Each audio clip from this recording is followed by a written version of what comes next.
কর্মজীবী মায়েদের মাতৃত্বকালীন ছুটি থাকলেও বাবাদের জন্য নেই বিশেষ কোনো ছুটি। একজন পুরুষ যখন বাবা হন তখন তার জীবনে আসে নতুন আনন্দ, দায়িত্ব আর অভিজ্ঞতার ভিন্নতর অভিজ্ঞতা। সন্তানের জন্ম কেবল মায়ের নয়, বাবার জীবনেও আনে এক নতুন অধ্যায়। দেশে ২০১১ সালে মাতৃত্বকালীন ছুটি ৪ মাস থেকে বাড়িয়ে ৬ মাস করা হলেও বাবাদের জন্য নেই কোনো ছুটি। তারপর থেকেই পিতৃত্বকালীন ছুটি নিয়ে নানা আলোচনা চলতে থাকে।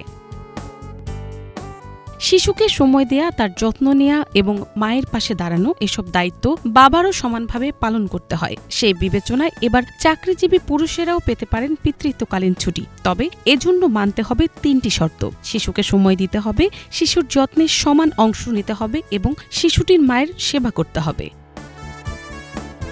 শুধু তাই নয়, পিতৃত্বকালীন ছুটি নিতে হলে লিখিতভাবে শর্ত রাখতে হবে। একজন পিতা কতক্ষণ বাচ্চাকে দেখেছেন, প্যাট পরিষ্কার করেছেন কিংবা মায়ের সেবা করেছেন, এসব লিখিতভাবে উল্লেখ করতে পারলেই মিলবে ছুটি। বিশ্ব মাতৃদুগ্ধ সপ্তাহ উপলক্ষে সোমবার রাজধানীর সিরডাপ মিলনায়তনে আয়োজিত এক কর্মশালায় এমন প্রস্তাব দেন স্বাস্থ্য ও পরিবার কল্যাণ উপদেষ্টা নূরজাহান বেগম।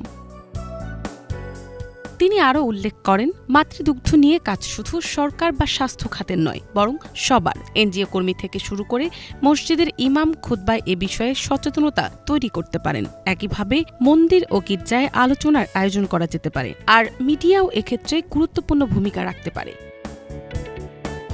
মিনালা দিবা, বাংলাভিশন, ঢাকা।